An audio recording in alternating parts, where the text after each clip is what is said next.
Thank you very much for the introduction and the opportunity to come and talk to you today. So, as Charlie's just mentioned, we're talking about optimizing workflows for advanced cell models and looking how live cell monitoring can be utilized to ensure confidence in these cellular models. So just to introduce the contents of the webinar today, we'll be introducing the live cell analysis and kinetic monitoring to you, and then the importance of cell monitoring. And then we're going to share some case studies with you where this approach has been used successfully for complex cell manipulations, stem cell reprogramming, and development of 3D models. The monitoring our advanced cell models is very key to us, and as this pictorial shows us, the whole world of cellular assays is expanding very quickly, and our goal here is to recapitulate the in vivo environment in a dish. And this has really been made more possible with the innovations in the cell sources that are now available to us, more of those primary cells and patient-specific cell types, but also the organisation of those cell types within our dish in the laboratory.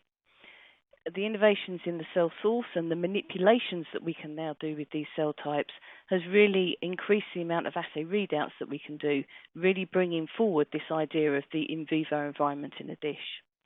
And as cellular models increase in their complexity, there increases that the researchers really need to be able to capture the dynamic and sometimes subtle events that are going on in those models.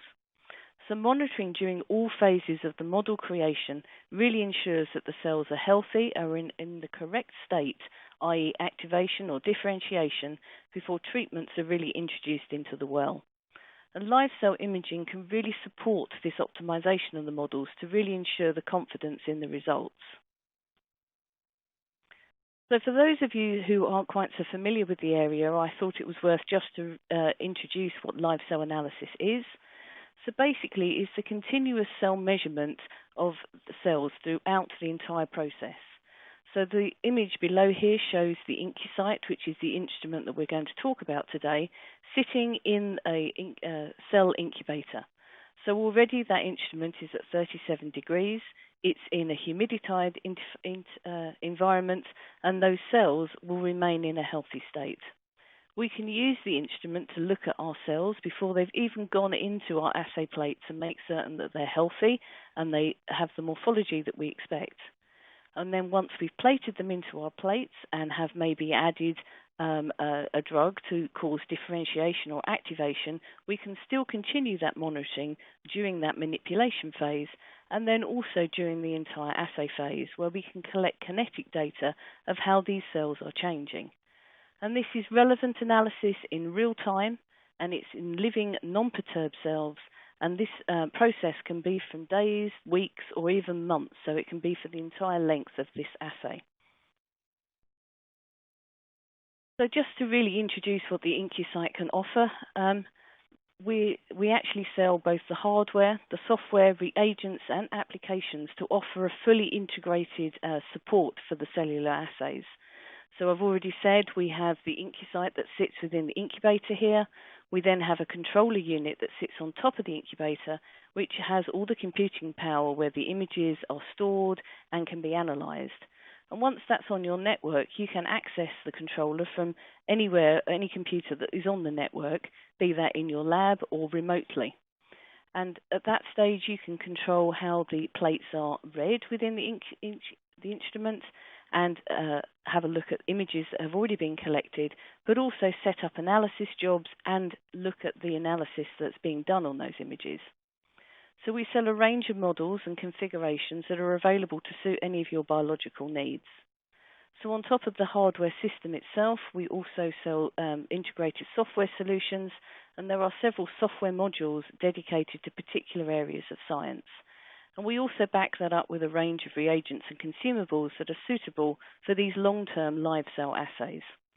And on our website, you can find a whole list of particular applications that have been used with the system, and those web pages will have example data, easy-to-follow protocols, and application notes.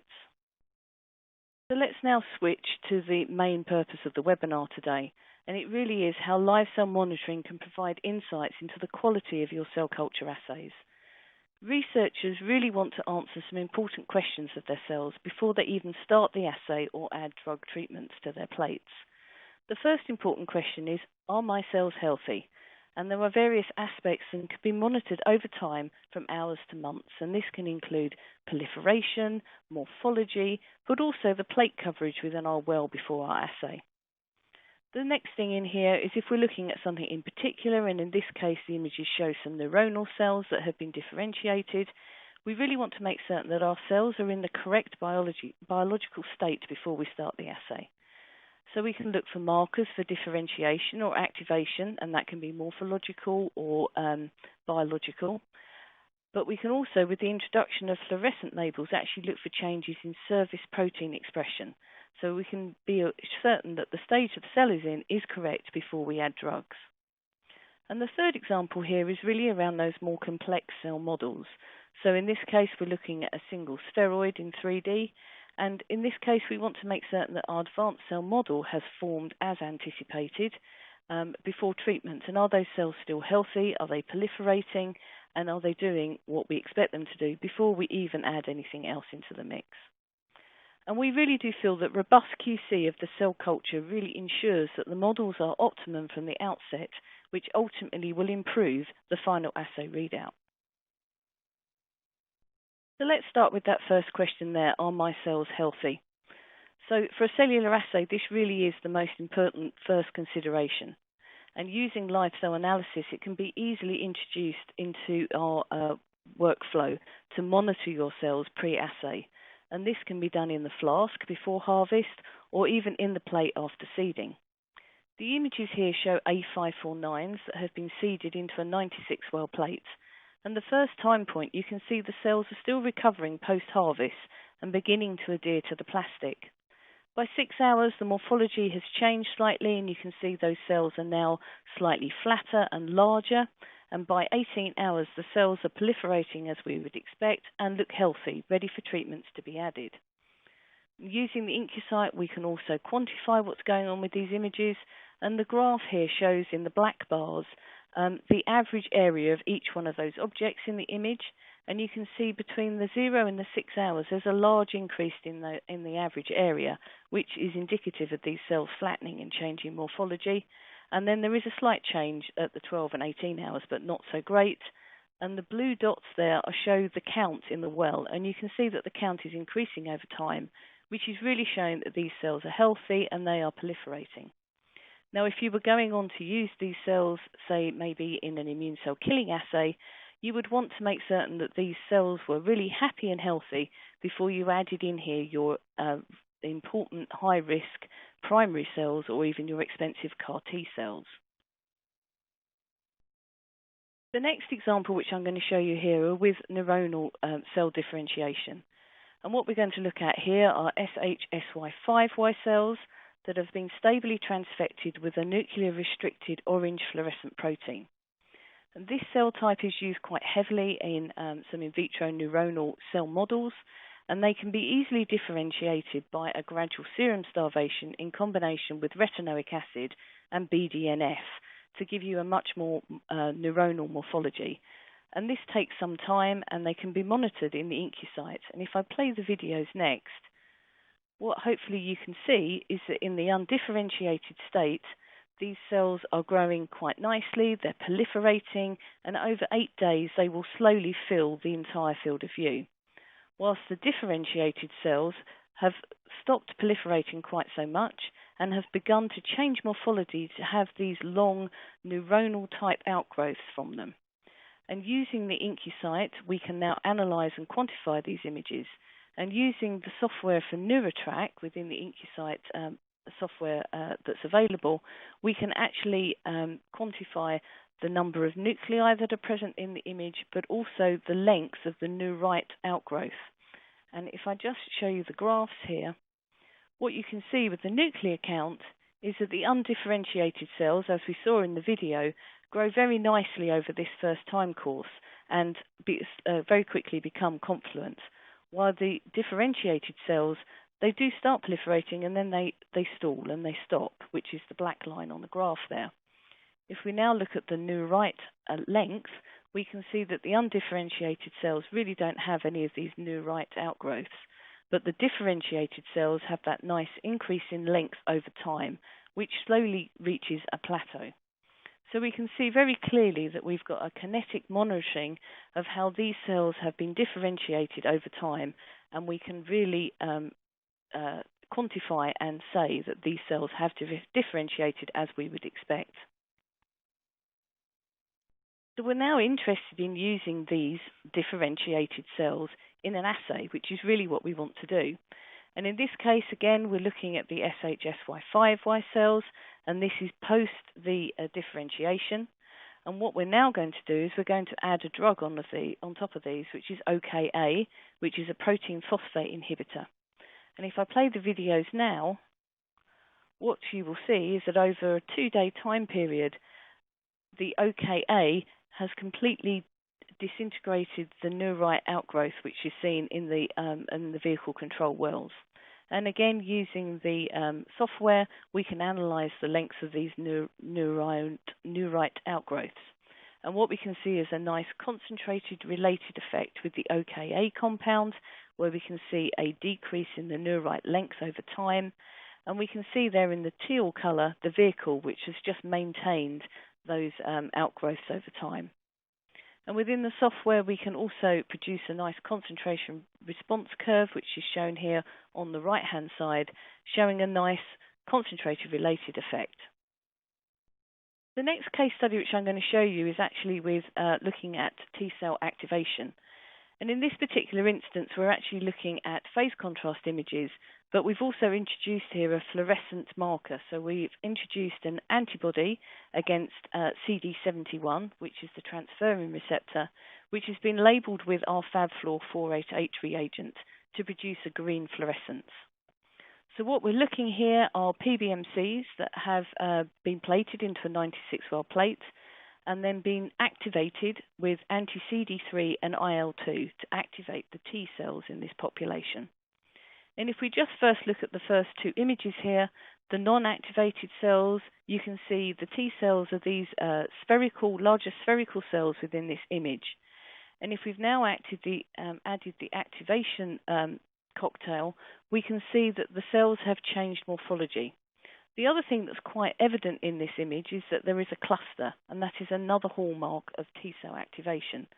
But you'll notice that the T-cells have gone from this tight spherical morphology to a much more elongated and larger morphology.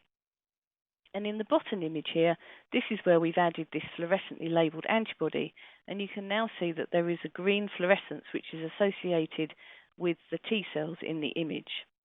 Now, using another piece of software with the IncuSite called cell-by-cell analysis, we can actually mask these cells individually and then look at parameters associated with those individual objects.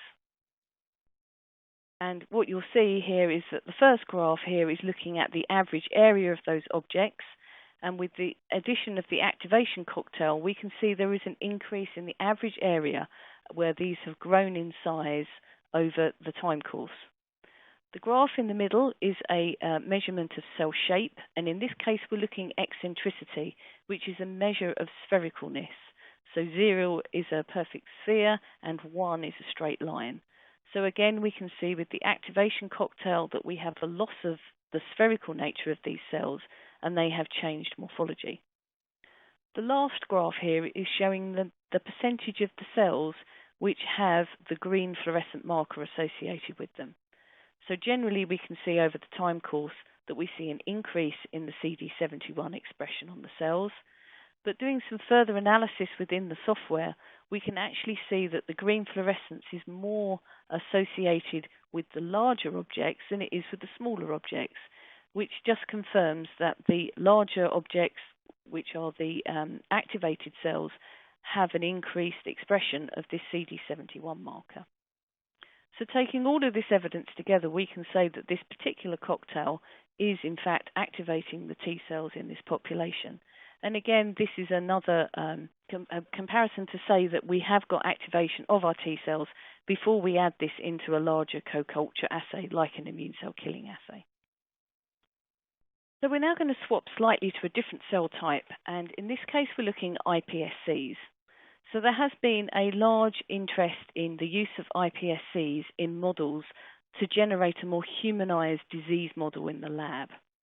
There's been an awful lot of literature in this area showing that somatic cells can be reprogrammed by the addition of stem cell-specific transcription markers, and this really enables researchers to generate these iPSCs for themselves in the lab to then be used in disease models.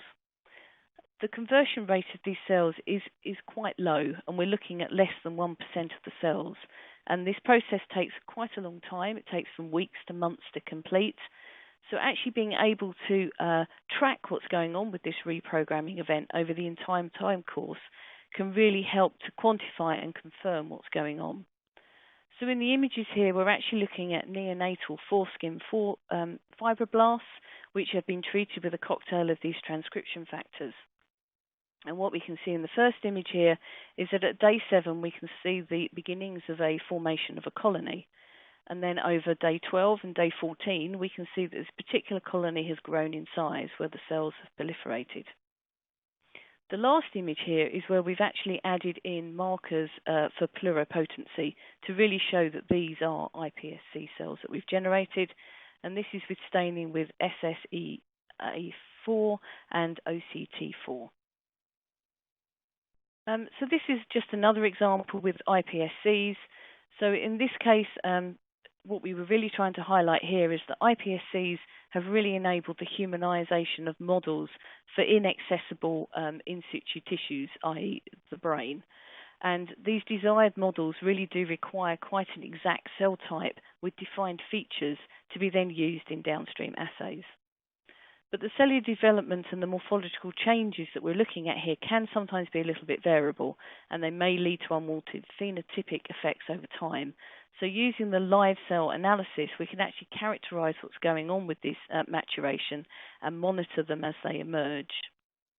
So in this particular instance, we've actually got neural progenitor cells that we've acquired from Axol, and these have been treated with a supplied differentiation media to hopefully result in cortical neurons. So what we can see over the course of the 6 days is that those cells are changing in morphology to come out with these neuronal-like protrusions, and then the images on the right-hand side show where the NeuroTrack software within the IncuSite can show you where those neurites are coming out and how they're being masked in the software in the pink there. And if we look at the graph, we can see over the course of 6 to 8 days that the neurite length is increasing, and then it reaches a plateau. And at that stage, those cells are then ready to go into an assay. And these particular cells were then taken to go on to actually look at some exocytotoxic reagents to actually look at their effect on those particular neurons. Right, we're now going to change tack slightly and actually move into the world of 3D. So many labs are very keen to look at these advanced cell models and actually looking at our cells in 3D as opposed to 2D. And this again is really pushing the boundaries of these cellular models and really beginning to get a little bit nearer to the in vivo cellular environment and some of that microarchitecture of organs in the lab. And this is obviously a precursor of some of the work that some of the labs are going on to do in the area of organoids. So these models have a huge potential in a whole range of therapeutic areas, but with them comes an increased level of complexity in both the setup and the analysis. These are often quite slow growing, taking weeks to be optimal before use in an assay, and they often require the addition of an extracellular matrix or additional cell types in there to really maintain the health and the growth and the anticipated formation of these 3D structures. So live cell monitoring again is key here in evaluating the optimal growth conditions for such models before they go on to be used in test situations. So the first example here is really around the formation of a 3D spheroid. So we really want a reliable, reproducible, uniform way to make the 3D spheroids, which can sometimes be quite technically challenging. So in this case, this is quite a simple formation, and using the live cell monitoring, we can actually have the ability to visualize and quantify as that spheroid is being developed and the growth of that before the assay. And as I've said previously, we really need to assess the optimal growth conditions and whether an extracellular matrix is required or a co-culture really to support that healthy culture. So the images shown here are actually MDA MB231 cells that have been seeded into an ultra-low attachment plate. And the top image shown is where these cells have been seeded in the absence of an extracellular matrix. And what you can see is that cells have collected in a loose aggregate in the well here. These images have been taken 3 days post-seeding. And if you look at the graph, what you can see in the teal here is that this loose aggregate really isn't proliferating. There's no increase in the size of it over the days that we're looking here. If we now look at the bottom image, this is where 2.5% matrigel has been added as an extracellular matrix. And what we can now see is that this has formed a very tight, packed spheroid. And if we look at the graph, we can now see that that is proliferating and indicating that this is a really healthy spheroid, which then is suitable for use in ongoing assays.